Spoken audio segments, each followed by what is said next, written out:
is you can do so much very cheaply. You just need a bunch of computers and people willing to sit there. Fools. A gullible audience. You need that too. Fools and spies. Well, yeah. Yeah, and of course with AI, it automates a lot of the That process. is. So, A hungry audience. I've been wondering if at some point we might all have our own private AIs that are kind of following us around in cyberspace to protect us against, all this stuff, to try to keep out the stuff we don't want and let in the stuff that we're interested in. It just seems like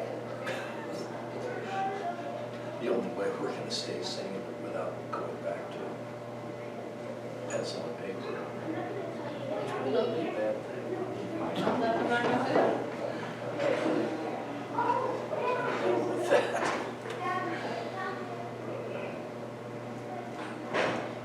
Let's just go ahead and get started, because I don't know that we're going to get any more. Now, okay, so first of all, welcome to this presentation. I need to do a little bit of housekeeping here. Craig has asked me to let you know that for the Lenten lectures that are coming up, we are going to be reviewing this book, which is Entering the Passion of Jesus, A Beginner's Guide to Holy Week by Amy Jill Levine. Professor Levine is retired from Vanderbilt. She was a professor of New Testament studies there, and she is Jewish. So she brings a Jewish perspective, a very Jewish perspective, to her study on the New Testament. And I got to tell you, everything that I've read by her about New Testament stuff, I haven't read everything, but what I have read has been absolutely delightful and incredibly thought-provoking, and in some cases revolutionary, at least for me. Craig is busily trying to run down as many copies of this as possible. You can find it used online, I think. Yeah, this was copyright 2018, so there's plenty of time for used copies to get out and circulating. I'm going to be giving one of the presentations, I think the first one, anyway. And I haven't really started digging into this yet, but frankly, I'm really looking forward to it because she is excellent. So take a look, try to get a hold of a copy of that, and get ready for Lent. So, I want to start off today. First of all, I want to let you know this. This might be a bit ragged today because it's been one of those weeks, and yesterday I spent an inordinate amount of time wrestling with technical problems. I wasn't able to get my printer to print out my script and a number of other things that the computer was, or I should say wasn't doing, which had me up into the wee hours of the morning trying to fix it. I gave up, went to bed. My eyes snapped open around 5, and I went back in and miraculously got the printer working again without resorting to a goat sacrifice. So here we are, but this is going to be a little bit strange, at least for me. Now, I also want to start by answering the question, where can I go and read this stuff? Because we've been talking about it, but I haven't really talked about where you can find this material and read it for yourself. So for the Apocrypha, these are the 14 books that are kind of sort of in, sort of out of the scriptures. Any Catholic Bible is going to have them. Some Protestant Bibles have the Apocrypha, some don't. My favorite go-to source for the Apocrypha is the Oxford NRSV Study Bible with the Apocrypha.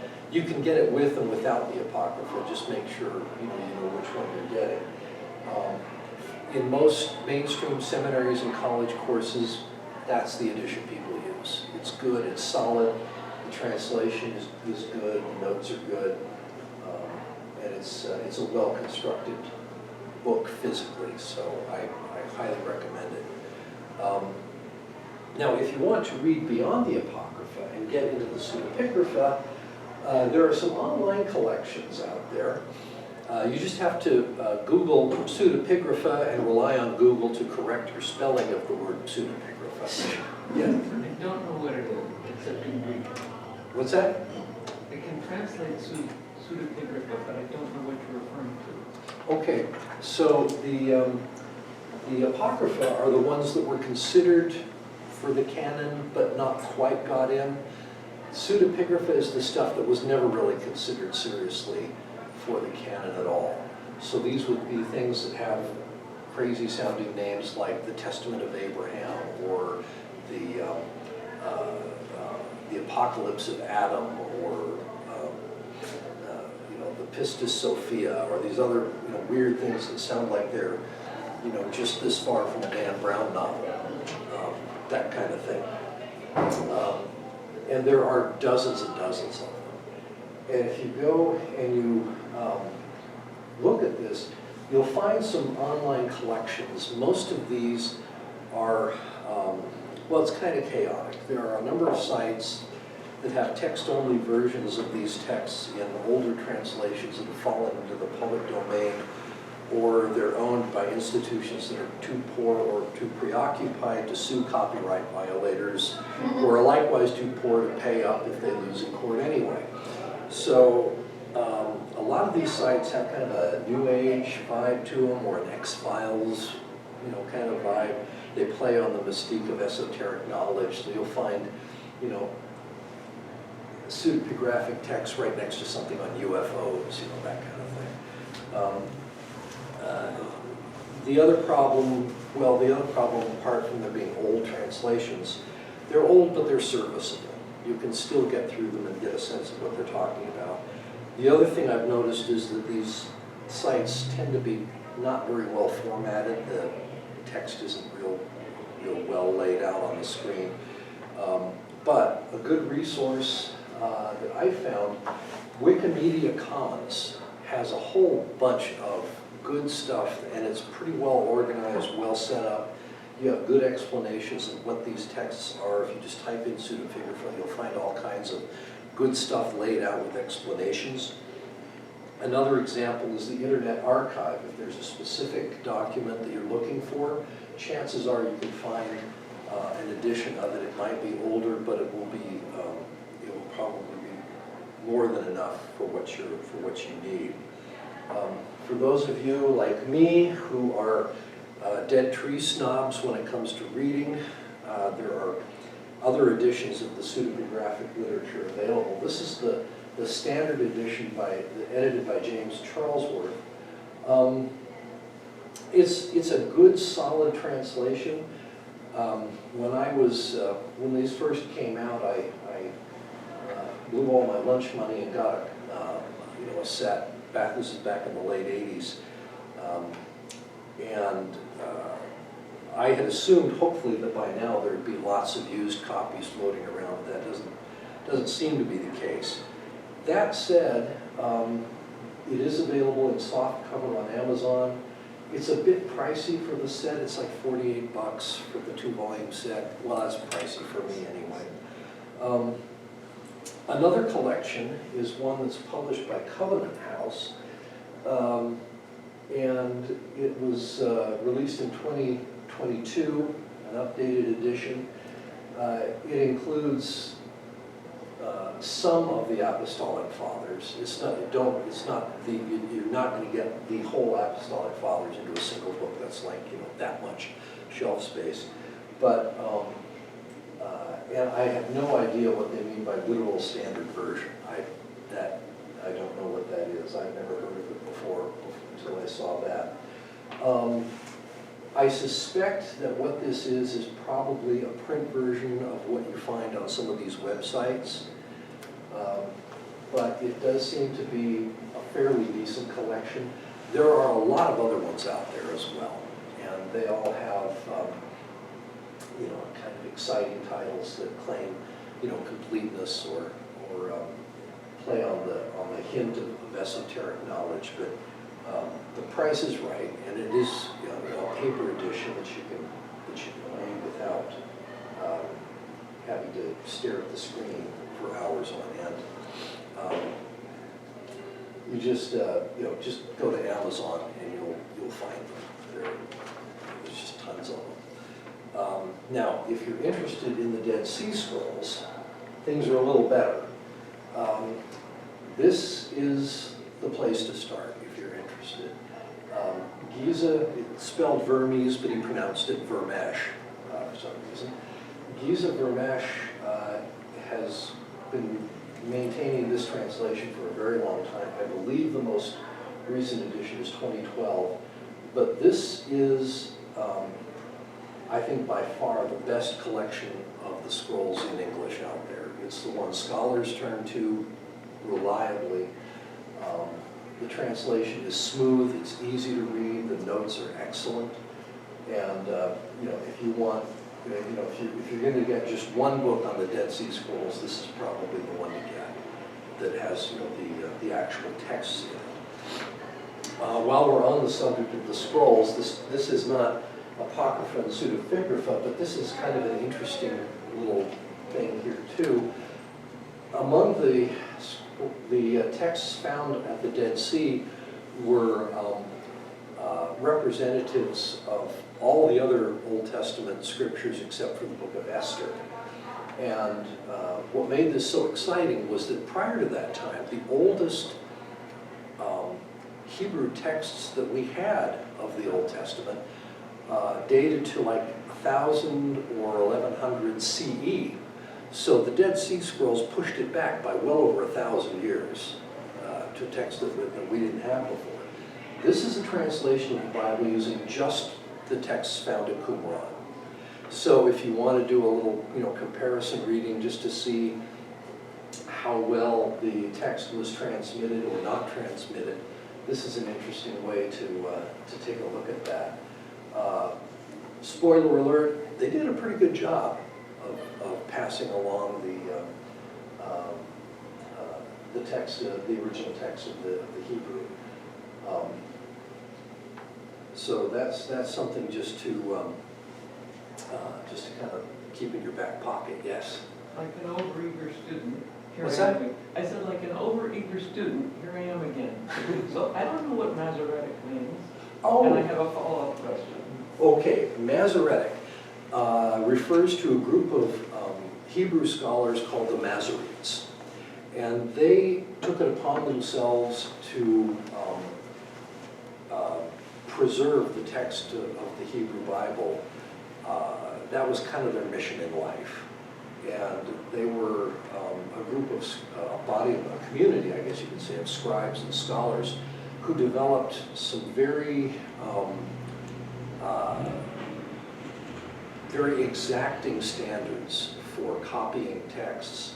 So, for instance, they knew exactly how many words were in a particular chapter, and they would, after a manuscript was done, they would go through and count the number of words, and if the number was wrong, then there was something wrong. They'd go back and find what was missing. Or they could tell you what word was the middle word of a text. You know, if you're 6,423 words in, that's the word it's going to be.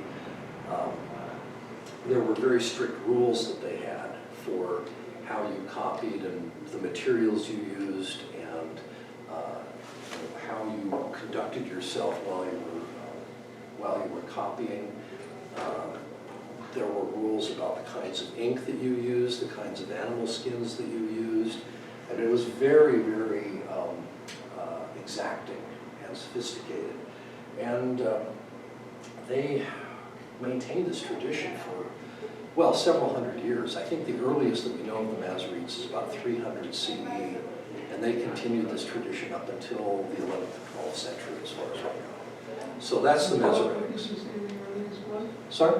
What did you say the earliest was? About 300 CE is when we first hear about them. They may have existed before then, but if there is, I don't know. There were other scribes, obviously, who were doing this, but they really seem to have taken this as their mission in life. You said you had another question.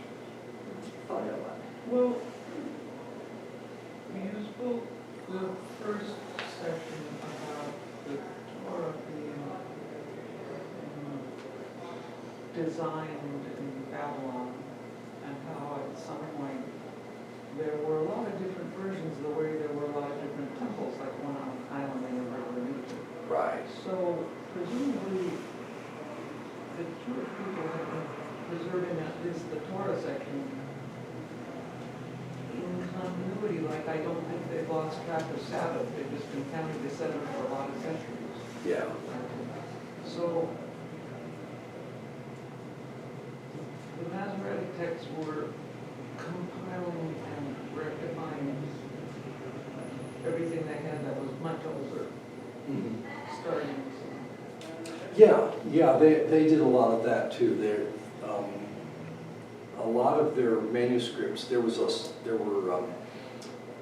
little symbols and notations that they had. There was a very intricate set of marginalia that they used in the thing to say, you know, we think that's what this says, but it's a little dodgy. We're not sure about this. And they would also add little marks in the text that were called cantillation marks. So if a cantor was singing the text, the marks determined how the tone was supposed to go. And there was a lot of stuff that they encoded into this stuff. There are, I think, there were two complete Masoretic texts that survived. One in Aleppo, called the Aleppo Codex, and another one that was in Leningrad, which is called the Leningrad Codex. And yeah, that was basically what we had as far as the Old Testament Hebrew scriptures were concerned before the Dead Sea Scrolls were discovered. But they had all this extra stuff that was written in the margins and around the letters. It's really an amazing body of work. So I hope that answered. Yeah, okay, cool. Now I also need to correct another omission. When I listed sources of pseudepigrapha, I neglected to mention the Coptic sources. This would be particularly the Gnostic material that was discovered in Nag Hammadi, Egypt, around 1947. This is where we get something called the Gospel of Thomas, the Gospel of Philip. There was also something called the Gospel of Mary, and some other rather esoteric works, one called Thunder Perfect Mind, which is like this Gnostic. I don't know, I think Thunder Perfect Mind sounds like an anime thing, but you know, anyway. But when they first came out, the Nag Hammadi text didn't suffer from the embargo that kept the Dead Sea Scrolls from being published for decade after decade. They got them published and out right away. There was a book called the Nag Hammadi Library. It's been around. It's an older edition, but it was translated by a guy named James Robinson, who you'll see is on the advisory board for this edition. I don't have this one, but it looks really good. And I think if you're interested in looking at that, this would be a good one to pick up, and it's pretty reasonable cost-wise. So it's also I mentioned the Gospel of Thomas because this was one that the Jesus Seminar actually went so far as to say this one should probably be lumped with the other Gospels. They kind of felt that it was a fifth Gospel that really needed to be added to the others. Yeah, maybe, maybe not. You can read it for yourself and decide. So another thing I wanted to touch on, which I hadn't really done before, is how this division happened. What made the Apocrypha apocryphal, so to speak. It starts really, okay, so, you know, the word Apocrypha comes from a word that means hidden. That's the Protestant designation. The Catholics refer to it as deuterocanonical, so secondary canon, or maybe second-tier canon might be a good way to put it. I think the Catholic description is probably more descriptive. But the first time when these things really got to be questioned was when Jerome was translating the Vulgate. Now, the Vulgate did include the Apocrypha, but he had his doubts because he pointed out that none of these apocryphal books had turned up in the Hebrew. They were only available in the Greek, in the Septuagint. And he felt that was kind of dodgy. Now, that is in spite of the fact that there was a council called the Council of Rome, which had met roughly a century before Jerome published his Vulgate. And they deemed that the Apocrypha was canonical. They decided it was okay. And in fact, that's partly why they're still considered at least deuterocanonical in the Catholic Church. In the Eastern Church, the Eastern Orthodox Church, they relied much more heavily on the Septuagint, so it wasn't a problem for them. They accepted them as canonical, and they still do to this day. Meanwhile, back in Europe, you have later translations that included the Apocrypha, but the first Bible to section them off into their own space was the Luther Bible of 1534. Other Protestant translations followed suit, and then later during the English Civil War you have the Westminster Confession of 1647, which excludes the Apocrypha from the canon entirely and makes no recommendation that they be treated as anything apart from any other form of human writing, or I should say non-sacred human writing. Now, if we fast forward to the 19th century, the British and Foreign Bible Society elected not to print the Apocrypha in their Bibles, although if you wanted, you could get like a King James version with the Apocrypha in it. There was an edition of the King James version printed by the Finney Corporation called the Finney Bible, and it had the Apocrypha in it. But that's now starting to change because the Apocrypha is kind of growing in popularity. People are sort of rediscovering it, or I suppose maybe they're looking for something else, looking for more, and it's gradually becoming more popular. So I want to now go to one of the weightier apocryphal works, which is the Wisdom of Solomon. The first 10 chapters of this book provide a lot of background for the teaching of Jesus and some of the New Testament theology about Jesus. This is why I assume that the Wisdom of Solomon occasionally turns up in our lectionary readings, which I find absolutely delightful. It's also a very influential work, often in ways that most Christians aren't aware of. For instance, when we sing the Christmas carol, "It came upon a midnight clear," or the line from "Lo, how a rose ere blooming" that recalls Jesus' birth, "when half spent was the night," where do we get this idea that Jesus was born at midnight? Interestingly, it's from the Wisdom of Solomon, chapter 18, where we get this reference to this all-powerful word. I'll show it to you here. Oh, no, wait, hold on. I don't have that? Okay, well, I'll just read it. "For while gentle silence enveloped all things, and night in its swift course was now half gone, your all-powerful word leaped from heaven, from the royal throne, into the midst of the land that was doomed, a stern warrior." So what they're saying, what later Christian interpreters took this as, the word of God comes down when the night was half over. The problem is, if you read this thing in its context, it has absolutely nothing to do with any kind of messianic figure, but that's just kind of how prophecies got read back in those days. Another contribution is that you will find almost universal agreement among Bible-believing denominations that the serpent in the Garden of Eden who tempted Eve was Satan. You say that in pretty much any church or synagogue, and no one's going to argue with you. But if you look through the Hebrew Scriptures, the Old Testament, you won't find that connection being made explicitly. It's just not there. Where do we get it? Well, it's the first reference that ties the serpent to Satan is in chapter 2 of the Wisdom of Solomon. Now, when Paul speaks of putting on the whole armor of God, he is almost certainly referring to a passage from the book of Wisdom that says the Lord will take his zeal as his whole armor and will arm all creation to repel his enemies. He will put on righteousness as a breastplate and wear impartial judgment as a helmet. He will take holiness as an invincible shield and sharpen stern wrath through a sword, and creation will join with him to fight against his foes. Compare that with Ephesians 6:12 through 17. Put on the full armor of God, that when the evil comes, you may be able to stand your ground. After you've done everything to stand firm then.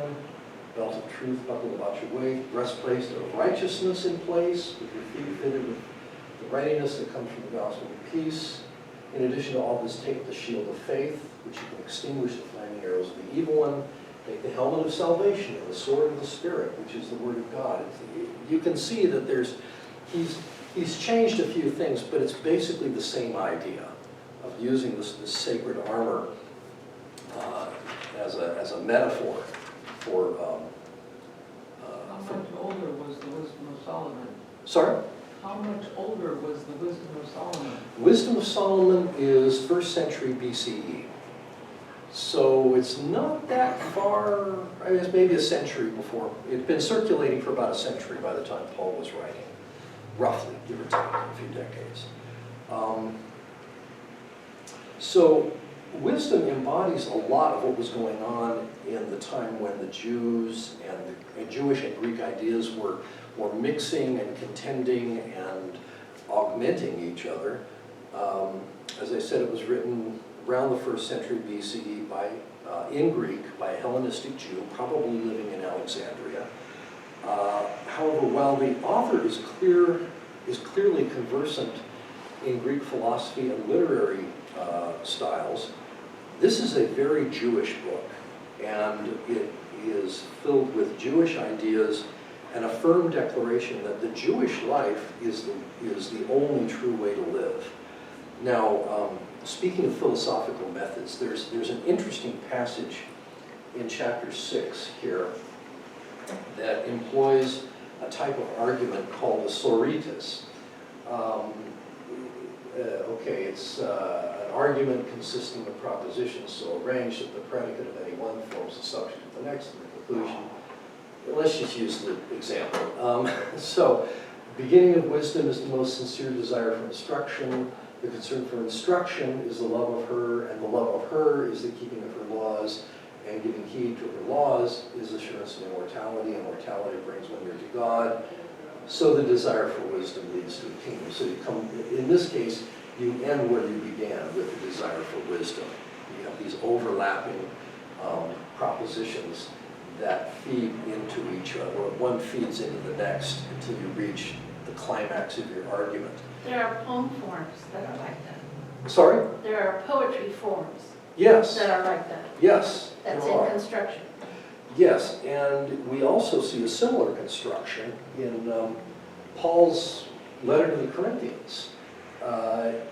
He rose from the dead, how saying that there's no resurrection from the dead, but if there's no resurrection from the dead, then Christ is not risen. If Christ is not risen, then our teaching is vain, and if our preaching is vain, your faith is also in vain. So you have a similar kind of construction going on here, and I think this kind of suggests to me that even if Paul hadn't read wisdom, he was certainly familiar with this type of rhetorical device that wisdom is using. I also can't let this leave this without showing that it also appears in the philosophy of Yoda. Fear leads to anger, anger leads to hatred, hatred leads to conflict, conflict leads to suffering. Yoda is using a sorites here. Now, the first verse of wisdom is addressed to the rulers of the earth, which I take to be a way of reinforcing this idea that the author is saying Solomon wrote this. He's speaking one king to another, as it were, but there's also some reason to believe that this book might have been intended as a means of winning converts to Judaism. Now, this isn't something that we typically see in Judaism historically, but it appears that at least during this period, the Jews were more active in this regard than at other times.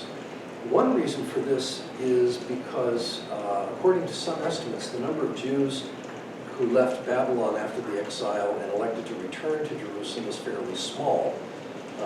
Not enough to really command the authority needed to restore the center of the Jewish nation. So they took to expanding their ranks by allowing for converts, or God-fearers, as they're called in the New Testament. Even by this time, that's still going on. This refers to non-Jews who nevertheless accept Yahweh as God and lived according to most, if not all, of Jewish law. Our author also takes a few shots at what might be called the Greek worship of nature, which was pretty typical of philosophical religion among educated Greeks during this time. He criticizes the notion that we find in Greek philosophy that nature is essentially the means to ends, and that's pretty much it. He further highlights a crucial difference between the sages of the Old Testament and the Greek philosophers. The Old Testament starts with, "In the beginning, God," etc., and asserts that the beginning of wisdom is the reverence or fear of God. That was their unquestioned basic axiom. The Greeks, however, questioned everything, including the existence of God or gods.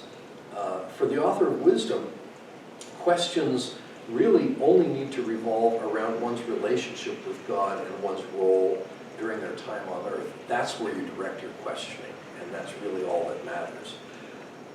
Wisdom, the Book of Wisdom, also gives some early suggestions of immortality of the soul and of an afterlife where the righteous are at peace. It's something we really don't see in the Old Testament.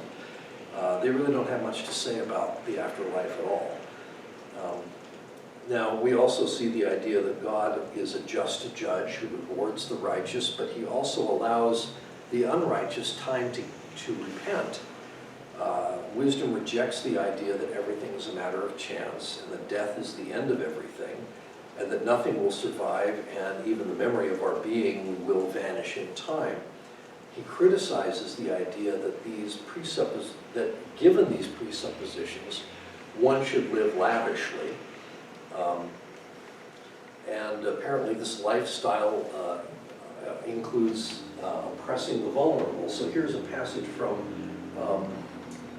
chapter 2, starts out, "For they reasoned unsoundly, saying to themselves," this is the context, starts by saying, look, life is short, let's live it up. But then he says, "But none of us fail to share in our revelry. Everywhere let us leave signs of enjoyment, because this is our portion and our lot. Let us oppress the righteous poor man. Let us not spare the widow or regard the gray hairs of the aged. But let our might be our law of right, and for what is weak proves itself to be useless." And it goes on like that at some length. But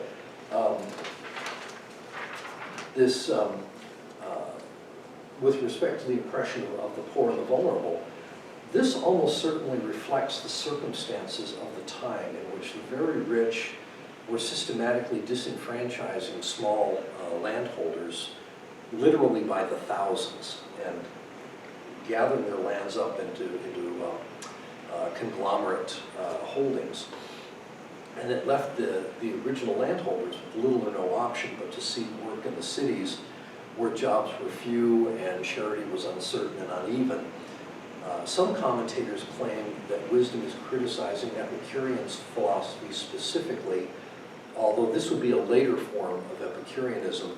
Original Epicureanism was not into enjoyment through rich living. It was about living rich on a minimal basis. So, you may have a crust of bread, but you really enjoy that crust of bread, which is how Epicurus himself tended to see it. He could also, however, be referring to instances during the reign of Antiochus IV when powerful Jewish elements used lethal force against other Jews with whom they disagreed, whoever these oppressors are, we find in subsequent chapters that they are not content with merely mocking or disenfranchising the righteous and those who make the acquisition of wisdom a priority. The righteous are further subjected to torture and even death. And incidentally, those who are so killed, wisdom refers to them as sons of God, adding to this body of thought that fed into the ideal and even the desire for martyrdom that we find later in Christianity. Martyrdom was already well established by the time of the early Jewish movement, thanks to some things that happened during the Maccabean War and subsequently. Now, I want to spend a little bit of time on chapters 6 through 8, because this is one of the places where we get to see the ideal of wisdom presented in her full glory. What I find interesting about this is that the path to righteousness is not doing good things or constant prayer or going to synagogue every week, but the acquisition of wisdom. If you have that covered, the rest attends to itself. It reminds me of Isaiah, where the cause of Israel's trouble is not that her people are wicked, it's that they're ignorant. They don't know what they're doing. They don't understand. Wisdom here is represented as a kind of mystic power that imparts not only knowledge of all mysteries and the spirit of prophecy, but even immortality, while it's also a cosmic force that is invested with these, it gives it 21 divine attributes. Now, how it came on the number 21, probably a triple of the number 7 maybe, or if originally it might have been 22 corresponding to the 22 letters of the Greek alphabet minus 1, although there are also 22 letters in the Hebrew alphabet now that I think about it. I don't know. That's, who knows why you picked that number. At the same time, wisdom, as in the Platonic system, is believed to teach what they called the 4 cardinal virtues: temperance, prudence, justice, and fortitude. Now this is from chapter 8, verses 20 through 2 and 23.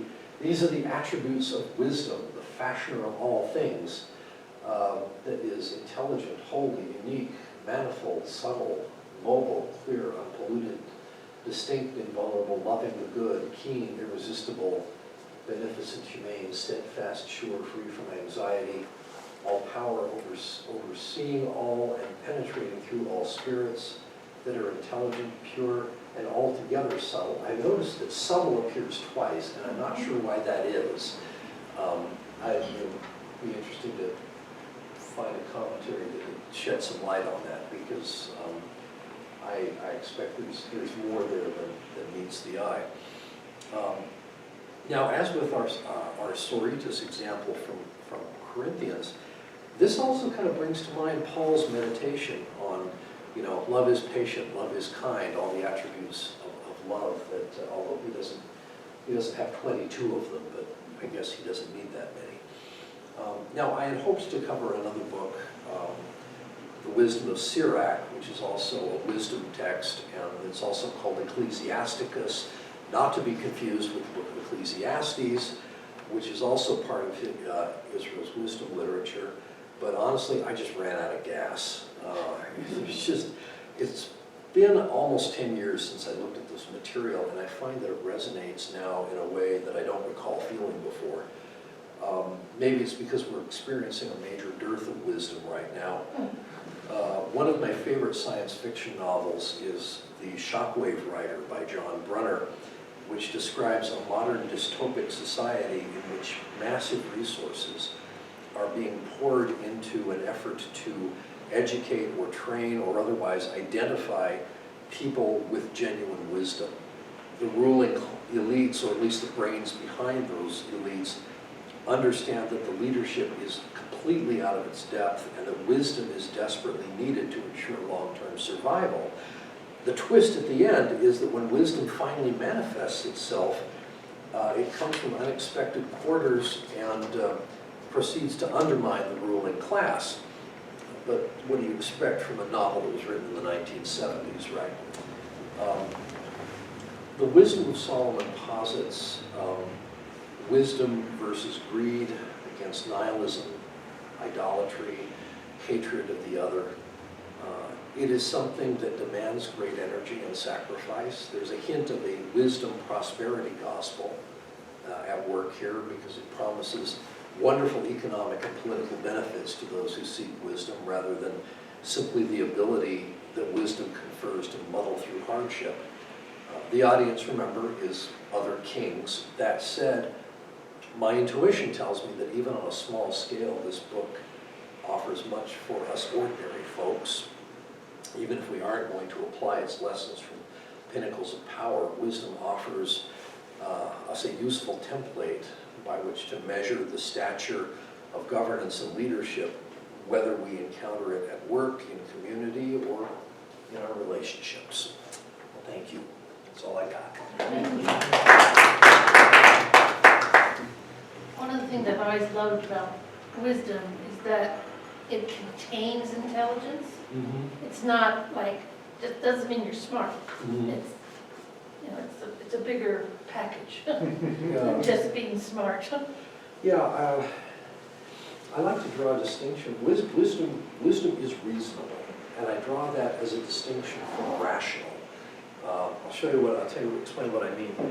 I have a friend who has a young son who was pretty far along the autistic spectrum. And he told me a story once about when he and his son, who was just a little kid, they were walking through a park one day, and his son noticed a bird sitting on top of a garbage can, and he began to cry. And when he asked him what was wrong, the kid replied, "Why would someone throw away a bird?" And you can see how he got there, right? Garbage cans are for throwing things away. There's a bird on that garbage can. Somebody threw away a bird. Is that a rational conclusion? Yeah, there's a chain of logic that will take you there. Is it reasonable? No, it's not reasonable, because we have this intuition that tells us people don't throw birds away. That's not how it works, you know. If a bird is sitting on a garbage can, there are plenty of other things to explain how it got there, or why it's there, and that it's not going to stay there. Wisdom is reasonable. Not always rational, but definitely reasonable. I think that's what makes it so hard to acquire, is that it takes time, it takes experience, it takes the processing of what we know and bringing it, being able to bring that around to apply to the things that we see in life. This is one reason, frankly, why I think that the whole AI thing is just kind of in some ways it's a fool's errand, because despite the massive capability of these machines, you still cannot take an AI, give it a funny story, and have the AI recognize that it's never heard before. The AI still cannot recognize that it's a funny story or tell you that it's funny.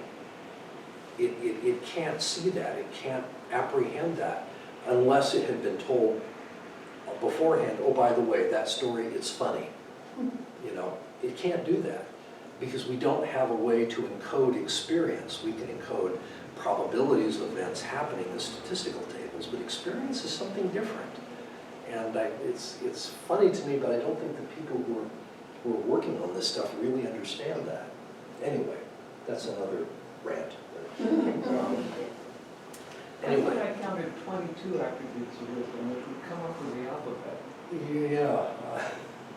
What's that? There were I 22. thought I counted 22, which Did would you? come up with the Let's take a alphabet. look. Yeah, there were. Okay, so intelligent, holy, unique, manifold, subtle, That's mobile, clear, unpolluted, distinct, invulnerable, that's 10.